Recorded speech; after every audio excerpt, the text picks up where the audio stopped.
1645년에 영국은 중요한 결정을 내려야 됐습니다. 왕이 나라를 다스릴 것이냐 아니면 의회가 나라를 다스릴 것이냐. 격렬한 투쟁도 있었고 경론이 벌어져 가지고 투표로 결정을 했습니다.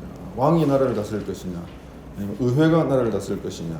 자, 이때 단 한 표 차이로 의회가 나라를 다스리도록 그렇게 결정을 했습니다. 그래서 크로멜이라는 사람이 이제 의회 의장이 되어서 영국을 다스리게 되어졌습니다. 물론 그 이후에 크로멜이 죽고 난 다음에 다시 왕정으로 잠시 복구했지만 결국 명예혁명을 통해서 영국은 피 흘리지 않고 왕은 그냥 입헌 군주제로 왕은 그냥 폼만 왕이고 실제로 다스리는 것은 의회가 다스리는 총리가 다스리는 그런 나라가 되어졌습니다. 단 한 표 차이로 그런 결정이 이루어졌습니다. 1776년에 미국이 이제 독립국가가 되어가지고 나라의 언어를 뭘로 쓸 것인가, 영어로 쓸 것이냐, 독일어로 쓸 것이냐 이 투표했는데 또 한 표 차이로 영어로 쓰기로 이제 결정이 되어졌습니다.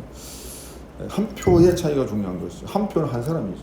한 사람이 이쪽에서는 이쪽에서냐에 따라서 나라의 운명이 바뀌게 되어지는 것입니다. 이스라엘이 남과 북으로 쫙 갈라졌습니다. 남유다, 북이스라엘. 남유다는 다윗의 아들들이 계속 왕이 되어서 통치했는데 북이스라엘은 여로보암이 왕이 되었다가 쿠데타가 일어나고 계속해서 나라가 어지러워졌습니다. 그러다가 이제 오므리라고 하는 사람이 왕이 되고 그 아들 아합이 왕이 되었을 때는 나라가 바알 종교를 수입했어. 여호와 하나님을 믿고 섬겨야 되는 나라가 그냥 바알을 믿고 섬기는 바알 신전을 세우고 이 바알의 나라로 타락을 하게 되어졌습니다. 이때 바알 아세라 선지자가 850명이나 되어졌습니다. 하나님이 계속 두고 보실 수가 없잖아요. 왜냐하면 여호와 하나님을 믿고 섬겨야 되는데 엉뚱한 바알 신을 믿고 섬기게 되어지니까 얼마나 통탄할 노릇입니까? 자, 이때에 사실 하나님을 섬기는 선지자들이 많이 있었습니다. 많이 있었는데 두려워가지고 다 들로 산으로 굴로 다 피하여 숨었다고 했습니다. 나중에 성경에 보면 7,000명을 하나님이 남겨주셨다고 했는데 7,000명 어디 있습니까? 다 숨은 거죠. 다 숨은 것입니다. 자, 이때에 하나님이 바알이 아니고 여호와라는 신이 살아계시고 통치하신다는 사실을 증명해 준 사건이 오늘 우리가 읽은 이 열왕기상 17장의 사건입니다. 증명을 하시는데 많은 사람도 필요 없었어요. 한 사람 필요했습니다. 그 누굽니까? 엘리야죠. 엘리야를 통해서 하나님이 바알은 헛된 신이고 하나님이 살아계신 신이라는 것을 어떻게 증명을 했는가라고 할 때 첫 번째로 엘리야를 아합 왕 앞에 등장을 시켰습니다.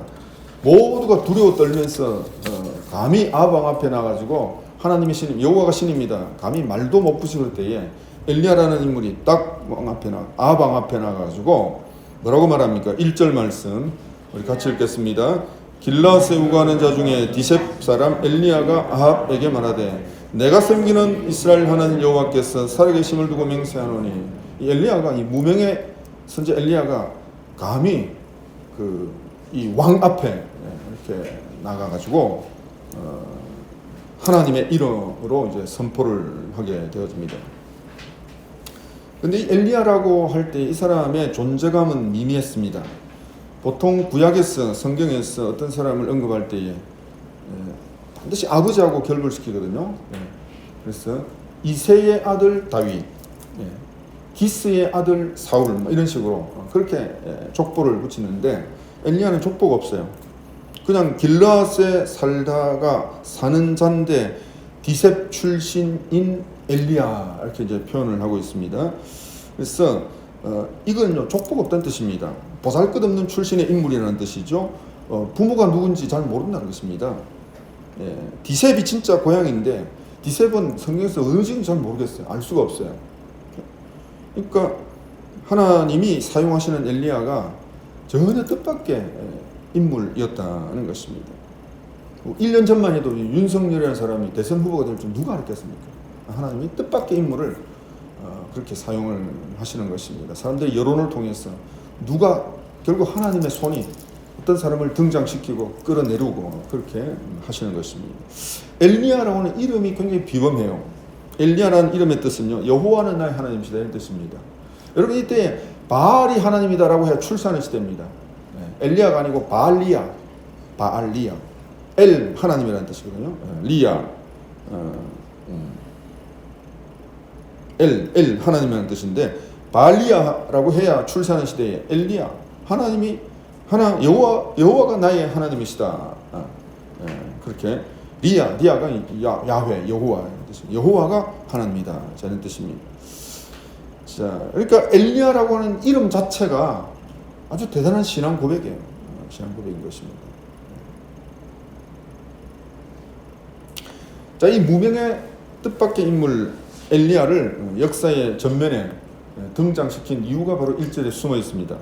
자, 1절 보시니까 내가 섬기는 셋째 줄에 보시면 내가 섬기는 이스라엘의 하나님 여호와께서 라고 있습니다. 섬긴다라고 했는데 섬긴다면 보통 우리가 섬긴다 이렇게 인식이 되는데 이 섬긴다 하는 말의 그 정확한 의미가 뭐냐면 하나님 바로 옆에 서 있다 이런 뜻입니다. 하나님 바로 옆에 머무른다 저런 뜻입니다. 그러니까 하나님의 핵심 측근 신하로서 서 있는 모습, 자 이것이 바로 엘리야의 모습이었다는 것입니다. 그 당시 수많은 선지자들이 있었는데 그들이 다 바알을 두려워해서 다 그냥 피하여 숨었습니다. 그런데 이 엘리야 이 한 명만 하나님 옆에 딱 서가지고 말씀만 하십시오. 말씀하면 내가 어디든지 가겠습니다 하고 딱 준비 스탠바이, 우리로 말하면 스탠바이 되었다는 것입니다. 스탠바이. 딱 명령 보탄만 딱 누르면 딱 갈 수 있는 그런 어떤 사람으로서 준비가 되어 있었다는 것입니다. 하나님의 비밀 병기로 준비가 되어 있었다는 것입니다. 왜 이렇게 스탠바이가 되어질 수 있었을까? 이렇게 스탠바이가 되어질 수 있었던, 그래서 담대하게 왕 앞에 나가가지고 선포할 수 있었던 것은 하나님 바로 옆에 서 있으니까, 하나님 바로 옆에 서 있다는 것은 하나님과 친하다는 것입니다. 친하다. 여러분, 친하지 않으면 그 옆에 서 있을 수 없잖아요. 측근이 뭡니까? 옆에 있는 사람이잖아요. 친하지 않으면 멀리 뚝 떨어져 있습니다. 엘리야는 다른 사람은 모르지만 엘리야는 바로 하나님의 측근 신하였다. 하나님과 아주 친밀한 관계를 가지고 있었기 때문에 그를 사용했다는 것입니다. 윤석열 후보가 그 무슨 뭐 점치는 사람 이런 사람을 측근에 세웠다가 아주 그냥 언론에서 난리가 나니까 그냥 그 네트워크 운동본부를 확 해산시켜 버렸다고 했잖아요. 제가 언뜻 텔레비 보니까 그 법사라고 하는 사람이 윤석열이 뭐 둥둥 치고서 이리 갑시다 저리 갑시다 뭐 이렇게 하더라고요. 그러니까 이게 굉장히 친한 사이였죠. 그래서 사실은 많은 목회자들이 염려하는 것입니다. 야, 저 부인은 점치는 것을 좋아한다 하고 또 점치는 사람이 그 옆에서 막 이렇게 이제 소개하고 저가 어떻게 되겠노 하는 염려하는 마음이 상당히 있는 거예요. 딱 없애버렸다고 하니까 그래서 뭐 다행스럽다는 생각이 들기도 하는데, 바로 이 측근 신앙이었기 때문에 하나님이 엘리야를 쫙 보내주신 것입니다. 자, 오늘날 사탄은 인권이라고 하는 이름으로 교묘하게 포장해서 가정을 파괴하고 교회를 파괴하고 이제 국가를 무너뜨리고자 합니다. 인권이라는 말은 좋은데 이것을 잘못 사용하는 거죠. 성소수자 인권, 벌써 인권이 타락된 것입니다. 학생 인권 벌써 타락된 것입니다. 여러분, 학생 인권만 있고 선생 인권이 없습니까? 부모 인권은 없습니까? 인권이라는 이름으로 아이들을 아주 오만방자한 아이로 만들고자 하는 것이 그 어떤 학생 인권 조례를 제정하려고 하는 뜻인데, 부산 시의원들이 학생 인권 조례를 제정한다고 해가지고 이제 우리가 난리가 난 거죠. 저도 머리를 깎고 막 삭발하고 막 이렇게 했는데, 평소에 이제 부동련이라는 단체가 있어가지고 시의회에 모니터를 합니다. 그래서 뭐 공지사항이 딱 떠오르면 딱 그걸 모니터하는 거예요. 모니터하는데 이게 걸린 것입니다.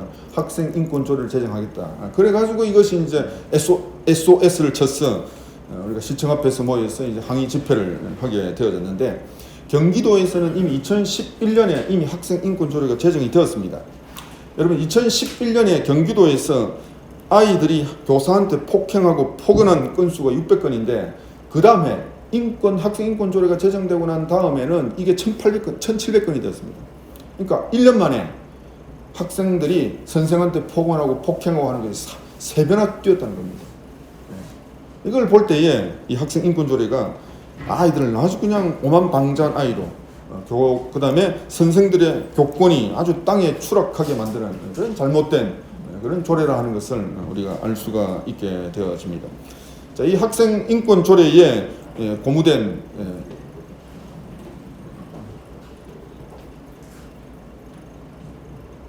이 고무된 아이들이 피켓을 들고 시위를 하는데 나는 처녀가 아닙니다. 여러분 정말 그 얼마나 부끄러움을 모르는 그런 어떤 아이들인지 알 수가 없어요. 결국 부산시의회가 학생 인권 조례 제정을 이제 보류하는 결정을 내리게 되어졌습니다. 자, 이 일에 이제 제일 먼저 앞장선 인물이 이제 사실은 기론평 교수라는 분인데요. 이분이 이제 초랑교회 장로님인데 이분이 15년 전에 이제 동성애 문제성을 그때 이제 깨닫게 되어지고 그것을 이제 규명하는 일에 이제 앞장을 섰던 인물입니다. 이분이 원래 물리학과 교수인데 동성애와는 관계가 없어. 근데 연구를 뭐 교수니까 이제 연구는 잘 하죠. 그래서 이분이 동성애를 연구하니까 이게 유전이 아니다. 유전이 아니다 하는 것을 이분이 알게 되어졌고 이것은 나쁜 습관이다, 악한 습관이다 하는 것을 이제 알게 되어져서 그것을 이제 반동성애 운동을 일으키는 그 일에 이제 15년 전부터 선부자가 돼가지고 이렇게 이제 일어나서 한국교회를 깨우게 돼요. 그렇게 한국교회가 지금 맡겨나게 되어졌습니다. 미국 교회나 다른 유럽의 교회들은 다 이렇게 이제 무너지게 되어지는 형국 가운데 있는데 하나님께서 우리 시대에 엘리야 같은 인물을 세워주셔서 그렇게 이제 이 동성애 배후의 이 마르크스주의, 신 마르크주의의 어떤 흉계를 이렇게 이제 격파하는 그 일에 하나님이 사용을 하고 계시는 중에 있습니다. 근데 이분이 굉장히 신앙이 좋아요. 얼마나 믿음이 좋은지 목사님 같아요. 그러니까 그 신앙의 어떤 순수함 이것이 이제 그렇게 표출이 되어진 것입니다. 하나님께서는 이렇게 하나님과 친밀한 사람을 통하여서 하나님의 살아계심이 증명이 되게 해 주시는 것입니다. 자, 하나님의 살아계심을 증명하게 되어지는 이제 두 번째 방법은 엘리야의 신앙 고백과 말씀 선포입니다. 엘리야의 신앙 고백과 말씀 선포입니다. 엘리야의 신앙 고백이 1절에 나와 있는데 이스라엘 하나님 여호와께서 살아계심을 두고 맹세하노니 무슨 말입니까? 바알이 아니고 이스라엘 하나님 여호와가 살아계십니다. 이게 신앙 고백이에요. 이게 신앙 고백입니다. 이 신앙 고백이 부족했던 이스라엘 백성들은 나중에 이제 18장에 열왕기상 18장에 보면 엘리야하고 850명 바알 아스라 이제 선자들과의 일대 격전이 벌어지게 되어지는데 이때에 엘리야가 그 모여든 백성들이 이제 확 모여든 거죠. 싸움을 하니까 영적 싸움을 하니까 이때 너희들이 태도를 밝혀라. 여호와 편이냐 바알 편이냐 이렇게 했는데 성경에 보니까 머뭇거렸다고 했습니다. 이쪽도 아니고 저쪽도 아니고 머뭇거렸다고 했습니다. 꿀먹은 벙어리가 돼가지고 제대로 말 못하고 머뭇거리게 되어진 것입니다. 여러분 신앙 고백이 정확하지 못하면 결정적인 순간에 머뭇거리게 되어지고 우물쭈물하게 되어지고 결국 양쪽에서부터 버림받게 되어진 것입니다. 결국 850 하나님이 불을 내려서 여호와 하나님이 진짜 신이라고 하는 사실이 증명이 됐죠. 불이 내려가지고 전부 확 태웠습니다. 그제서야 우물쭈물 머뭇거리던 편에 섰던 이스라엘 백성들이 이제 엘리야 편에 확 서가지고 바알 아세라 선지자들을 기손신해가지고 막 처단시키는데 함께 동조를 하게 되어진 것입니다. 여러분 하나님을 믿는 것은 취미생활이 아니잖아요. 출석했다 출석 안 했다 이건 취미생활이죠. 어떤 아이가 그런 얘기 하더라고. 아니 요즘에 교회 안 나오니 하니까 근데 교회 가는 거 끊었어요. 그러니까 교회 가는 것이 학원 가는 것처럼 그렇게 생각하는 거예요. 이 학원 가다가 끊고 저 학원 가다가 끊고 여러분 취미생활이 아니잖아요. 동호회 활동이 아닌 것입니다. 하나님 믿는 것은 나의 영원한 생명이 달려있기 때문에 전 생애에 마음과 뜻과 힘을 다해서 믿어야 되는 거. 이게 바로 우리가 믿는 신앙생활이라는 것입니다. 제가 서울에서 어떤 목사님 만나서 이제 식사를 하게 되어졌는데 자, 이분이 이런 말씀을 했습니다. 앞으로는 식당에서 감사기도 드리는 것도 혐오로 몰릴 줄 모릅니다. 그렇기 때문에 우리는 식당에 가서도 담대하게 감사기도 해야 됩니다. 그 말이 맞다는 생각이 들어요. 사실은 뭐 대놓고 막 그렇게 하는 것이 좀 불편할 수 있다고 생각했는데 그게 아니구나. 이렇게 하면서 대충 기도하는 게 아니고 딱 정확하게 감사기도 하는 것. 이게 신앙 고백이 오히려 이 시대에 더 어떤 올바른 우리의 신앙의 태도라고 하는 사실을 다시 한번 자각하고 우리가 인식을 해야 될 것입니다. 자, 신앙 고백한 후에 말씀을 선포하죠. 그 말씀이 내 말이 없으면 말씀 선포 같이 읽습니다. 내 말이 없으면 수년 동안 비도 이슬도 있지 아니하리라. 이 무슨 얘기입니까? 바알은 엉터리다. 비를 내리는 것이 바알인데 이제 그 바알이 엉터리 신이고 하나님의 이름으로 지금 신앙 고백을 했는데 하나님의 이름으로 수년 동안 비도 이슬도 내리지 않는다. 하나님이 일하신다. 하나님이 역사하십니다. 자, 이 말씀을 선포를 한 것입니다. 하나님 믿습니다 하는 단계에서 더 나아가서 하나님이 역사하십니다. 하나님이 일하십니다. 자, 이것을 선포를 했다는 것입니다. 이 선포를 할 때에 하나님의 살아계심이 증명이 되어졌습니다. 어떻게 증명되었습니까? 실제로 비가 안 온 거예요. 그렇죠? 비가 안 온 것입니다. 내 말이 없으면 수년 동안 비도 이슬도 있지 아니하니까 3년 동안 비가 안 내렸어요. 여러분, 바알이 비를 내리는 신인데 바알이 꼼짝 못하고 비를 내리지 못하는 것입니다. 그러니까 바알은 죽은 신이구나. 여호와가 살아있는 신이구나 하는 것이 증명이 된 것입니다. 무엇을 통해서? 이 선포를 통해서. 선포를 통해서. 내 말이 없으면 수년 동안 비도 이슬도 있지 아니하리라. 여러분, 오늘 우리가 하나님은 살아계십니다. 하나님 일하십니다. 하나님 역사하십니다. 라고 우리가 선포하게 되어질 때에 그 선포를 통해서 하나님의 살아계심이 증명이 되어진다는 것입니다. 여러분, 원래 바알은 비와 풍년의 신인데 여러분, 이 가짜다는 사실이 밝혀졌습니다. 그 가짜구나, 엉터리구나. 진짜 비를 내리는 분은 바알이 아니고 여호와구나 하는 것이 이 선포를 통해서 증명이 되어졌습니다. 여러분, 여호와 하나님이 바알의 손발을 묶어버리니까 바알은 아무런 힘을 발휘하지 못했습니다. 여러분, 성경 기록은 안 됐지만 기우제를 얼마나 많이 지냈겠어요. 바알이여 비를 내려서 온갖 기우제를 지냈을 것인데 3년 동안 아무런 효험이 없게 되어졌습니다. 오늘도 우리가 하나님 말씀이 있고 말씀을 선포하게 되어지면 그때 하나님의 살아계심이 우리의 삶을 통해서 증명이 되어지는 것입니다. 마지막 세 번째로 하나님 살아계심이 증명되어진 이 세 번째 사건, 세 번째 요인이 뭐냐면 이 공급의 기적입니다. 하나님께서 공급의 기적을 베풀어 주심으로 하나님 살아계신다는 사실을 증명을 해 주었습니다. 첫 번째는 까마귀 통해서 공급의 기적을 베풀어 주셨는데 6절 말씀 같이 읽습니다. 까마귀들이 아침에도 떡과 고기를 저녁에도 떡과 고기를 가져왔고 그가 시냇물을 맞았으나 여러분 엘리야가 선포한 대로 기근이 온 거예요. 기근이 오니까 자기도 영향받죠. 그런데 하나님께서 그리 진액가로 이렇게 피신하게 해서 거기서 까마귀가 먹을 것을 떡과 고기를 가지고 물고 와가지고 엘리야를 공급을 한 것입니다. 굉장히 신기한 일 아닙니까? 여러분, 성경에서 까마귀는 이게 거룩한 짐승이 아니죠. 부정한 짐승입니다. 그래서 까마귀 고기는 먹을 수도 없어요. 이 까마귀가 물고 왔다는 것은 까마귀도 먹는다는 것인데 여러분, 까마귀가 먹는 음식을 먹을 수가 없거든요. 그런데 하필이면 그 부정한 짐승인 까마귀를 하나님이 이용해서 엘리야를 먹이게 해 주신 것입니다. 이것은 마치 베드로가 고넬료를 전도할 때 하나님이 기도할 때 비몽사몽간에 하늘에서 보석이 내려와가지고 잡아 먹으라. 근데 부정한 짐승이 있어가지고 못 먹습니다. 잡아 먹으라 세 번이나 말씀했습니다. 이것이 바로 불신자인 고넬료를 전도하라는 그런 어떤 메시지였던 것이죠. 그것처럼 하나님이 일하시는 것은 우리의 생각을 뛰어넘는 것입니다. 예상치 못한 방법으로 하나님께서 우리에게 공급해 주시는데 까마귀를 통해서 공급해 주신다라고 하는 사실입니다. 하나님은 다니엘을 지키기 위해서 사자의 입을 봉하셨습니다. 하나님은 그 도망가는 요나를 위해서 큰 물고기를 이용하셨던 것이죠. 나귀를 통해서 발람 선지자를 꾸짖고 그렇게 돌이키게 하셨습니다. 지금도 하나님은 까마귀를 통해서 기적을 베푸신다는 것은 인간의 고정관념을 깨트리는 그런 어떤 파격적 방식, 어떤 방식으로든 하나님께서는 하나님의 택한 백성을 하나님이 책임져 주시고 공급의 기적을 베풀어 주신다는 것입니다. 두 번째 공급의 기적이 뭐냐면요, 사르밧 과부에게 기적의 밀가루와 기적의 기름을 베풀어 주신 것입니다. 14절 말씀 같이 읽겠습니다. 이스라엘 하나님 여호와의 말씀이 나 여호와가 비를 지면에 내리는 날까지 그 통에 가루가 떨어지지 아니하고 그 병에 기름이 없어지지 아니하리라 하셨느니라. 이제 기근이 계속되니까 그리 시냇가가 말랐습니다. 하나님 어디로 보내셨느냐? 바알 숭배의 중심지로 보내신 것입니다. 바알 숭배의 중심지, 시돈 땅.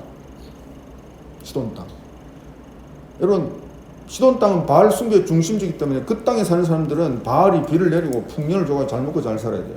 그런데 시돈 땅 중심부에서 이 사르밧의 이 과부가 그냥 기근이 그냥 그 땅에도 그 시돈 땅에도 기근이 닥쳐가지고 그냥 굶어 죽기 바로 일거 직전입니다. 이 시돈 땅으로 엘리야를 보내신 것이죠. 그리고 그 사르밧 과부에게 기적을 베풀어 주셨습니다. 어떤 기적입니까? 밀가루가 떨어지지 않냐고 기름이 마르지 않는 그 기적을 베풀어 주심으로 바로 그 바알 중심부에서 바알에 말하자면 목을 치고 여호와 하나님이 살아계신다는 사실을 증명해 주시기 위해서 사르밧 과부에게 공급의 기적을 하나님께서 베풀어 주신 것입니다. 여러분, 이 사르밧 과부가 처음 만난 이 엘리야 선지자를 이게 뭐 무슨 말 듣고 어떻게 순종할 수가 있겠습니까? 그런데 칼빈의 해석에 따르면 하나님이 이 여인에게 믿음을 주셨다는 것입니다. 하나님이 이 여인에게 믿음을 주셔서 엘리야를 딱 볼 때에 그 말이 믿어지게 만들었던 것이죠. 그래서 물 좀 가져왔나? 그러니까 물 가지러 갈 때 잠깐만 올 때에 떡도 하나 가져오세요. 그러니까 여자가 실토합니다. 조금 밀가루 남아있고 기름 남아있는데 이것 가지고 떡 만들어가지고 우리 아들하고 먹고 죽으려고 합니다. 기가 막힌 얘기죠. 이때에 뭐라 얘기합니까? 두려워하지 말라.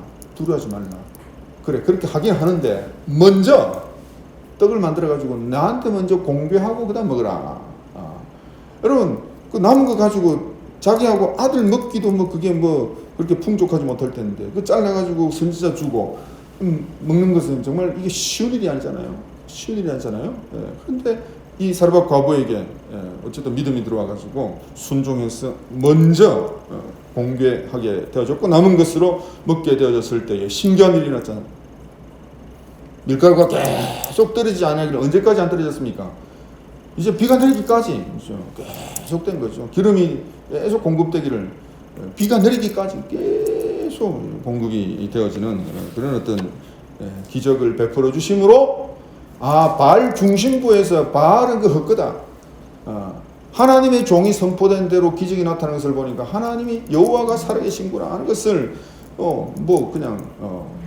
그 사르밧 과부를 통해서 엘리야를 통하여서 하나님이 체험할 수 있도록 그렇게 역사를 해 주신 것입니다. 중요한 원리인 것입니다. 주님께 먼저 드릴 때에 공급의 기적이 일어나게 되어진다. 이 얘기를 지금 주님께서는 엘리야를 통하여서 우리에게 가르쳐 주고 있습니다. 말씀을 맺겠습니다. 여러분, 그 옛날 북이스라엘 땅에는 3년 동안 비가 내리지 않는 그런 가뭄이 계속돼 땅이 쩍쩍 마르고 사람들은 기근으로 엄청난 고난을 당했습니다. 우리가 이 코로나 때문에 이렇게 2년 이상 계속 어떤 면에서는 가뭄 아닙니까? 어떤 면에서는 기근 아닙니까? 이 고도의 광무명의 시대에 이 코로나라고 하는 이 사태로 인해서 이렇게 이제 2년째 지속되는 이제 가뭄과 기근을 우리가 지금 맞이하고 있는 가운데 있습니다. 그 이유가 뭡니까? 여러분, 이 이스라엘 땅에 3년의 기근이 닥친 이유는 그들이 바알 숭배에 찌들었기 때문이에요. 바알 숭배에 찌들었기 때문입니다.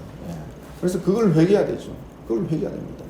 그걸 회개할 때에 하나님께서 이제 결국 엘리야를 통하여서 바알의 허구성을 깨뜨리고 여호와 하나님의 어떤 살아계심을 증명해 주므로 사람들의 마음이 머뭇거리던 마음이 하나님으로 확 쏠리게 되어지니까 그제서야 이제 하나님이 비를 내려주신 것입니다. 오늘도 우리가 이 영적 가뭄, 우리 어떤 이 고도의 광 문명 시대의 이 코로나로 인한 이 기근이 이게 보통이 아닌 것입니다. 이것이 우연히 생긴 일이 아닌 것이죠. 결국 보이지 않는 하나님의 손이 작용을 한 것인데 이때 우리가 할 일이 뭡니까? 머뭇거리는 것이 아니고 하나님 편에 확실하게 서야 된다는 것입니다. 하나님 편에 확실히 서는 게 진정한 회개거든요. 진정한 회개. 이 진정한 회개를 통해서 하나님께서는 이스라엘 백성들에게 다시 하늘 문을 여시고 비를 공급해 주셨는데 여러분 그 전까지 비가 내리기 전까지 하나님은 하나님의 백성을 비밀히 공급해 주신다는 것이 오늘 본문의 원리예요. 엘리야, 사르밧 과부 이 두 사람을 통해서 하나님을 진실이 믿는 사람에게는 하나님은 공급의 기적을 베풀어 주신다는 것입니다. 언제까지? 가뭄이 끝날 때까지. 이제 가뭄이 끝나고 비가 내리면 뭐 다 모두가 공급을 누릴 수가 있으니까. 그 이전에 가뭄으로 인해서 도저히 뭐 그냥 먹고 살 길이 없을 때에 하나님께서 공급의 기적을 베풀어 주시는데, 자, 이 기적의 비밀이 우리 읽었던 말씀인데, 우리 13절, 14절 우리 다시 한번 읽겠습니다. 엘리야가 그에게 이르되 두려워하지 말고 가서 내 말대로 하려니와 먼저 그것으로 나를 위하여 작은 떡 한 개를 만들어 내게로 가져오고 그 후에 너와 내 아들을 위하여 만들라. 이스라엘에 하는 여호와의 말씀이 나 여호와가 비를 지면에 내린 날까지 그 통에 가루가 떨어지지 아니하고 병에 기름이 없어지지 아니하리라. 자, 이 말씀이 믿어지게 되어지고 믿어지는 대로 순종하게 되어졌을 때에 공급의 기적이 사르밧 과부에게 임했고 또 엘리야에게 동시에 임하게 되었습니다. 자, 우리 따라 한번 선포하겠습니다. 나는 하나님 앞에 서 있는 신하입니다. 나는 하나님 앞에 서 있는 신하입니다. 하나님이 살아서 통치하십니다. 하나님이 살아서 통치하십니다. 먼저 주님께 드릴 때 공급의 기적이 나타날 줄 믿습니다. 자, 이렇게 믿음으로 선포하고 선언한 저와 여러분들에게 전능하신 하나님께서 아무리 코로나로 인해서 이렇게 어려움을 당하고 불경기가 휘몰아치는 그런 일들이 있다고 하더라도 하나님께서 저와 여러분들에게 도움의 까마귀를 보내주시고 하나님 기적의 밀가루를 공급해 주시고 기적의 기름을 공급해 주시기를 주의 이름으로 축원합니다.